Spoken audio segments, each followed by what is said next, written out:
The desperate Plaith, crystalline towers of Kelhari Prime gleamed under their twin suns. But today those towers trembled with fear. Zara 9 pressed her scaled hands against the viewing portal of the orbital defense station, watching the dark clouds gathering at the edge of their star system. Those weren't natural clouds. They were ships. Millions of them. The void swarm had found them. Zara 9's bioluminescent patches flickered with distress patterns as she turned to the communication array. As the youngest diplomat in Kelhari history, she had always believed in the power of words to solve conflicts. Today, words were all that stood between her people and extinction. The Kelhari had been a peaceful species for over 3,000 years. Their technology focused on art, beauty, and harmony with nature. Their weapons were designed for hunting dangerous wildlife, not fighting wars. When the first reports came in about the void swarm consuming entire civilizations, the Kelhari Council had assumed someone else would handle the problem. They were wrong. The void swarm moved like a plague across the galaxy. Part machine, part living organism, part something else entirely. They consumed everything they touched, converting matter and energy into more of themselves.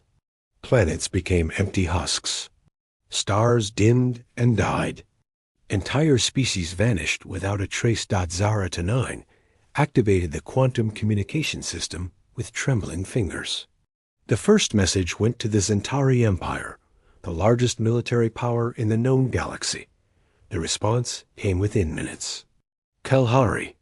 Vessel, this is Admiral Korthik of the Zentari War Fleet. We acknowledge your distress signal. However, the Zentari Empire cannot spare forces for your defense. The Void Swarm presents too great a threat to our own territories. We recommend immediate evacuation. Zentari, command out. The transmission ended with a cold finality that made Zara 9's heart sink. She tried the Cosmic Federation next, then the Trade Alliance, then smaller regional powers. Each response was the same. Fear had paralyzed the galaxy. Every civilization was too busy protecting their own worlds to help others. Outside the viewport, the dark clouds were getting closer. Zara 9 could make out individual ships now. The void swarm vessels defied conventional design. They grew, rather than being built, their hulls pulsing with organic rhythms, while mechanical components sparked with electrical energy. Some were the size of asteroids. Others stretched for hundreds of kilometers. All of them were hungry. Zara 9's scanner detected movement on the planet's surface. Kelhari evacuation ships were lifting off by the thousands, but there weren't enough vessels to save everyone. Most of her people would be trapped when the swarm arrived. She expanded the communication range to its maximum setting, broadcasting across the entire galaxy. Most civilizations wouldn't even receive the signal for years due to the vast distances involved, but she had to try. This is Diplomatic Vessel 7 of the Kelhari Confederation. She spoke into the transmitter, her voice steady despite her fear. Our homeworld is under attack by the Void Swarm. We have attempted to evacuate our population, but we lack sufficient transport. Estimated time until total planetary consumption is 6 standard hours. We request immediate assistance from any civilization capable of providing aid. We offer all our cultural knowledge, our artistic treasures, and our technological databases in exchange for the lives of our people. Please, if anyone can hear this message, help us. The silence that followed was deafening. Zara 9 watched the scanner as the Void Swarm ships entered the outer edge of their solar system. Advanced vessels that had taken the Kelhari centuries to build were being consumed and converted in minutes. The swarm was learning their technology, adapting it, making it part of their collective intelligence. Then her communication console lit up with an incoming signal. The origin point was listed as unknown, from a system her computer couldn't identify. The signal was powerful, cutting through interstellar interference with ease. Kelhari vessel, This is Admiral Sarah Mitchell of the Terran Defense Fleet. We have received your distress call and are responding with all available forces. Hold your position and prepare for fleet coordination. Help is coming. Zara 9 stared at the console in confusion. Terran? She had never heard of that species. Her computer had no records of any civilization calling themselves Terrans. Where were they from? How had they responded so quickly? Admiral Mitchell, she replied.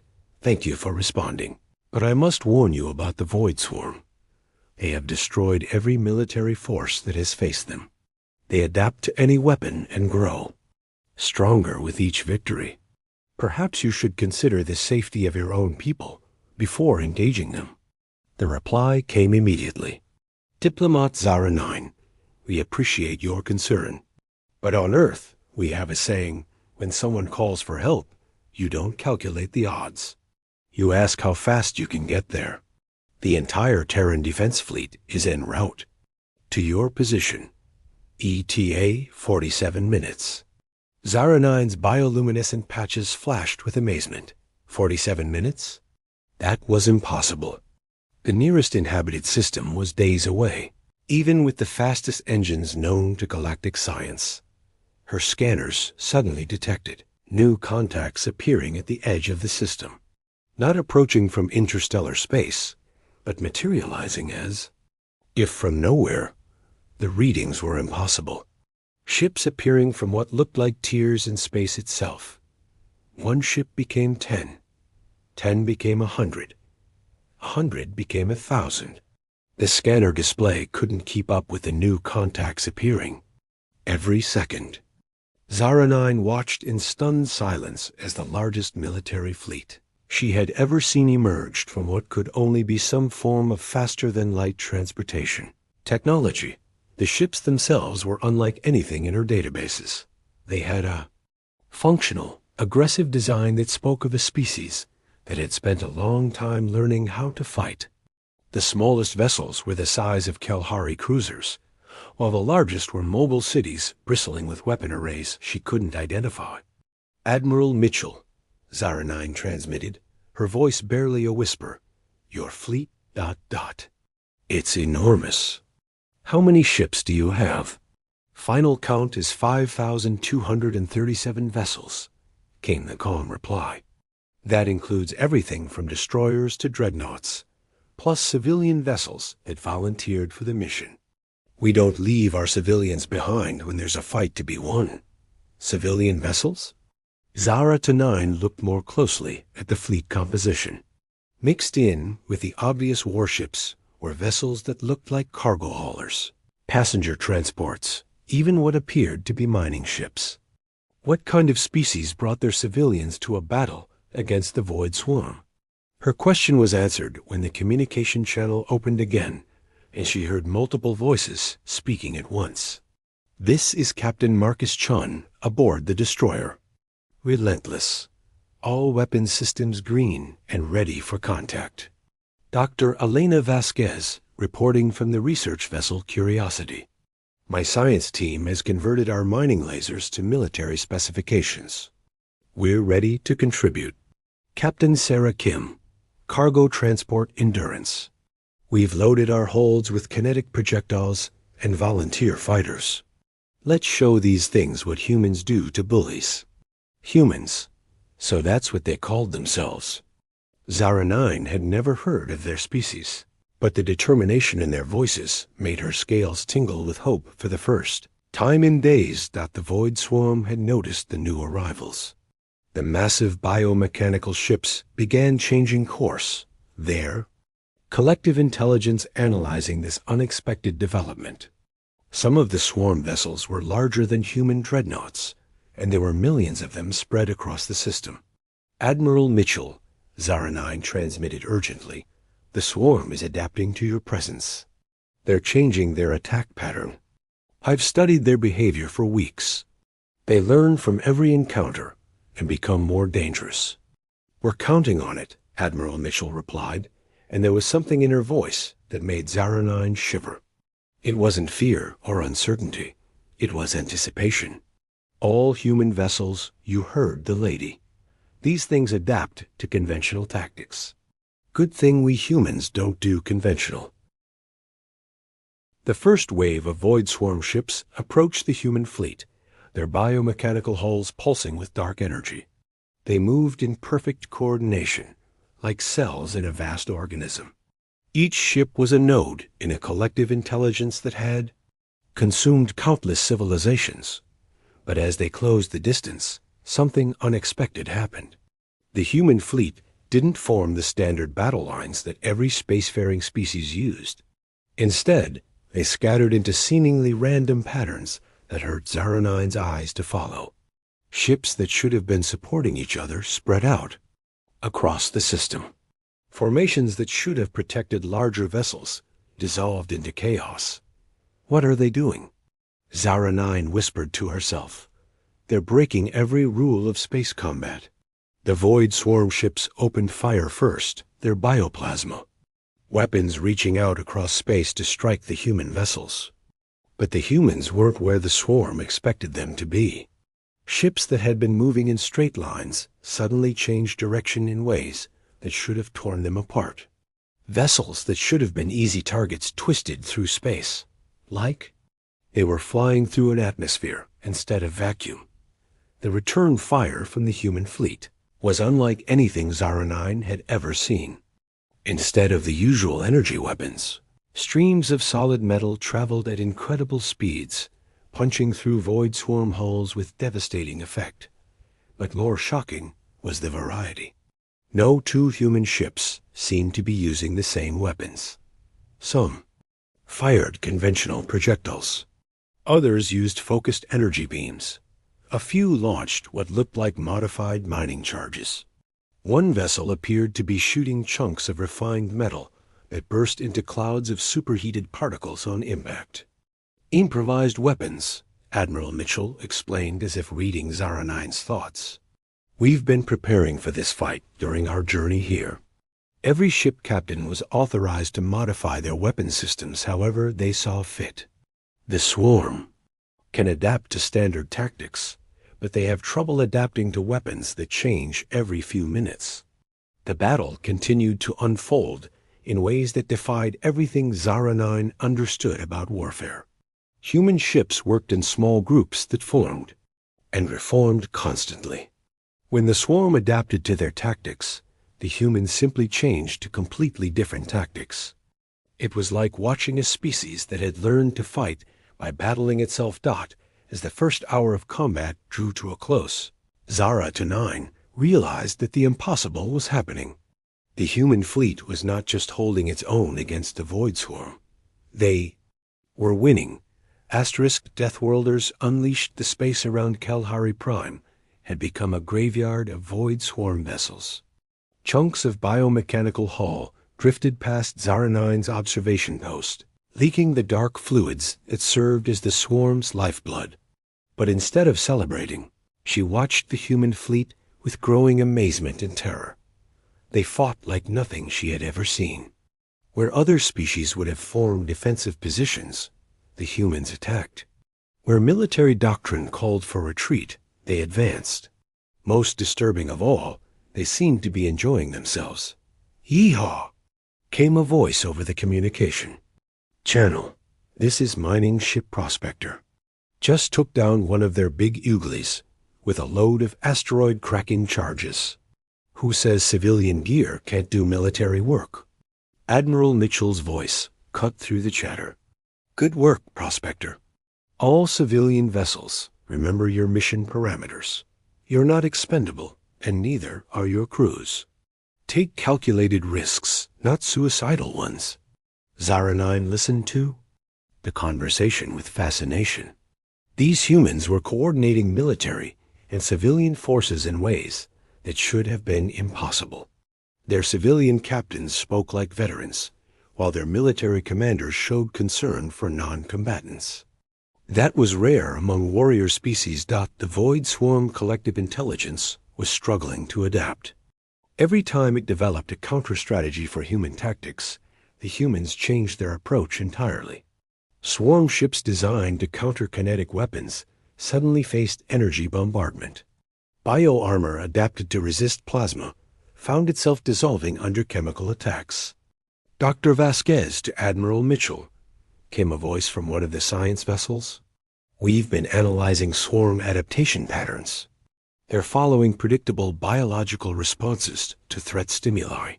If we can overload their adaptation mechanisms, we might be able to cause a cascade failure in their collective intelligence." "Explain," Admiral Mitchell replied. "Think of it like an immune system response. If you expose an organism to too many different threats simultaneously, the immune system can become confused and start attacking healthy tissue. We need to hit them with every weapon type we have, all at the same time." Zara 9 watched in amazement. As the human fleet began to coordinate an attack unlike anything in military history, every ship, from the largest dreadnought to the smallest civilian transport, prepared to fire simultaneously. The variety of weapons was staggering. Chemical, explosives, kinetic projectiles, energy beams, plasma dischargers, gravity manipulators, and devices Zara 9 couldn't even identify. "All vessels," Admiral Mitchell announced, "prepare for coordinated strike Alpha. Every ship fires everything they have on my mark. Show these things what a Deathworld species can do when they get creative." Deathworld. Zara 9 had heard the term. Before, it referred to planets so dangerous that they produced species capable of surviving almost anything. Most civilizations avoided Deathworld species, considering them too unpredictable and violent for civilized contact. "Mark," Admiral Mitchell said calmly. The space around Kelhari Prime exploded into light. 5,000 human ships opened fire simultaneously, each one using different weapons and tactics. The coordinated barrage struck the Void Swarm fleet like a hammer made of chaos itself. The effect on the swarm was immediate and catastrophic. Biomechanical ships that had shrugged off previous attacks began to convulse and break apart. Their collective intelligence, overwhelmed by the need to adapt to dozens of different weapon types simultaneously, began to malfunction. Zara 9 watched. Swarm vessels attacking each other as their guidance systems failed. Some ships began consuming their own hull material in confused feeding responses. Others simply shut down entirely, drifting dead in space as their biomechanical systems collapsed. But the humans weren't finished. As the swarm fleet reeled from the coordinated assault, Captain Chan's voice cut through the communication channels. "Admiral, we're detecting massive energy buildup from the swarm mothership. It's positioning itself to consume the planet directly." Zara 9's scanner confirmed the reading. The largest Void Swarm vessel, a biomechanical city the size of a small moon, was descending toward Kelhari Prime. If it reached the surface, it would consume the entire planet within hours, converting all matter into more swarm vessels. "All ships," Admiral Mitchell commanded. "Priority target is the mothership. Everything we have right now." The human fleet began concentrating fire on the massive vessel, but their weapons seemed to have little effect on its reinforced bio-armor. The mothership continued its descent, tentacles of dark energy reaching out toward the planet's surface. That was when Dr. Vasquez spoke up again. "Admiral, I have an idea, but it's going to require the civilian mining ships to do something incredibly dangerous." "Explain," Mitchell replied. "The mothership's bio-armor is designed to resist external attacks.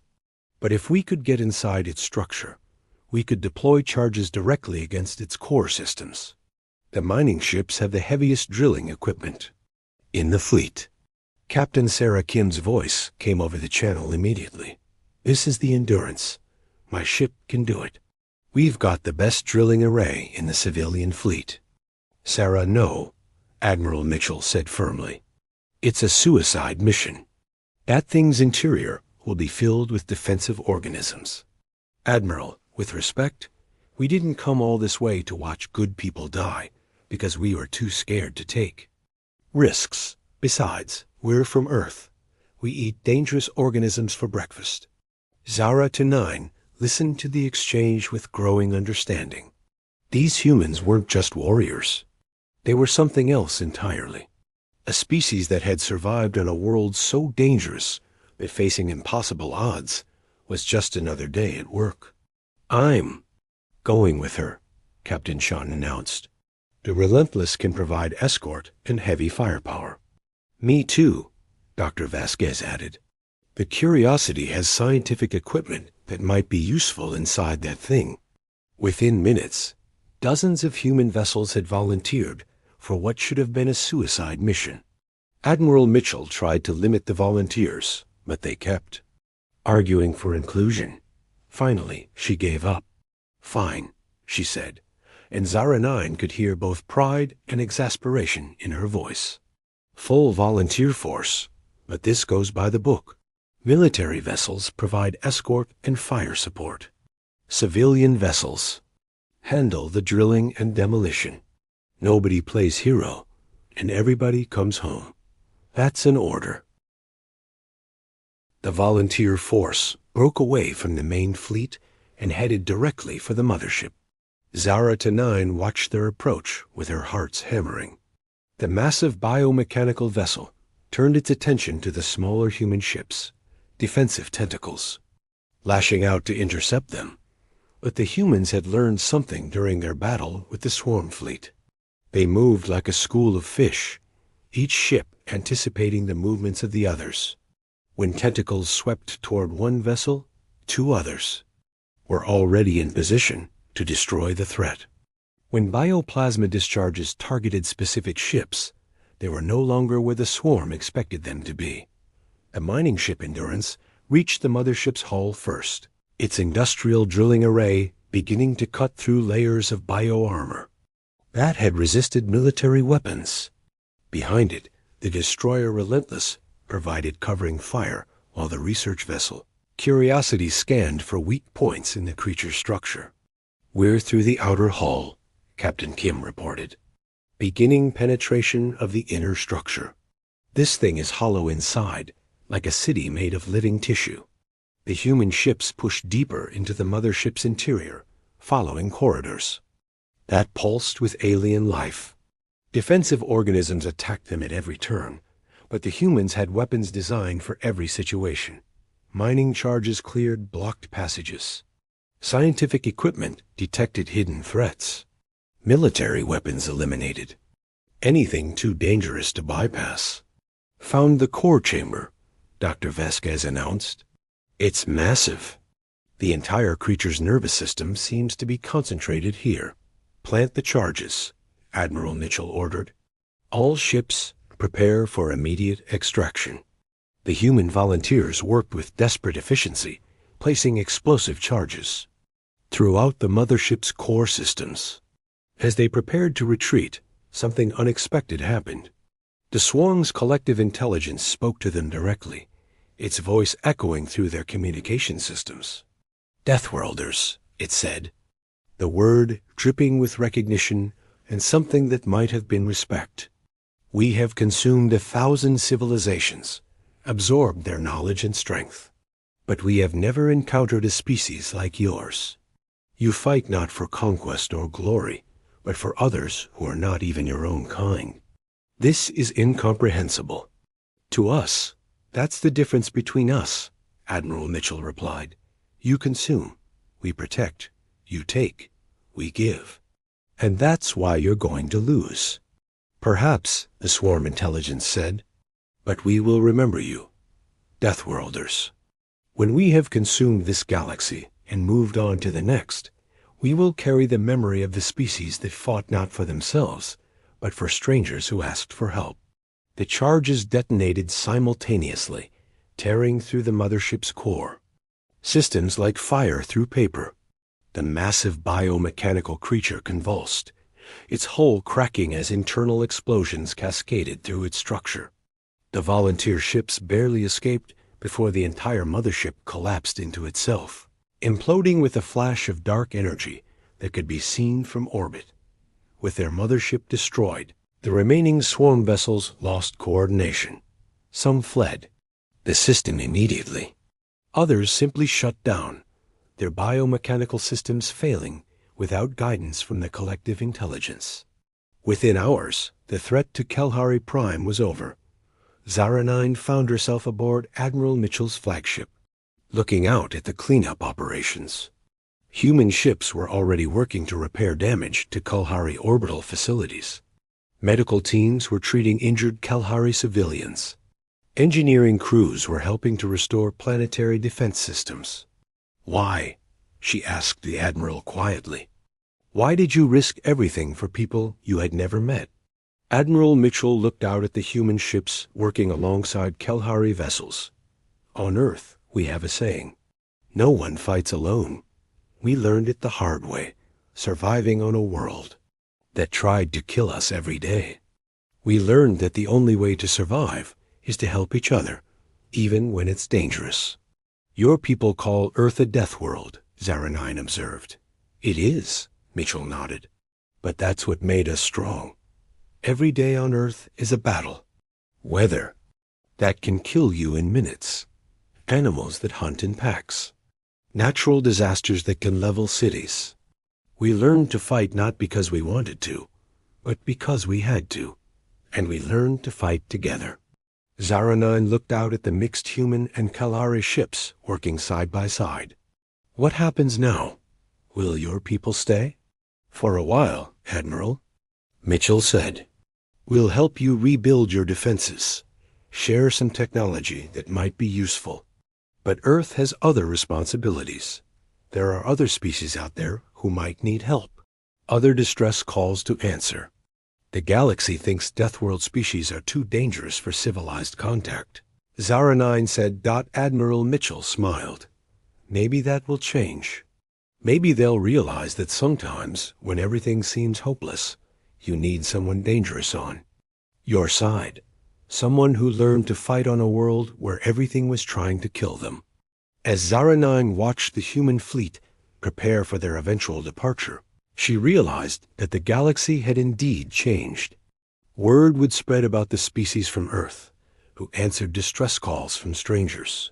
The Deathworlders who fought not for conquest, but for the simple belief that no one should face extinction alone, in the days that followed, as human engineers.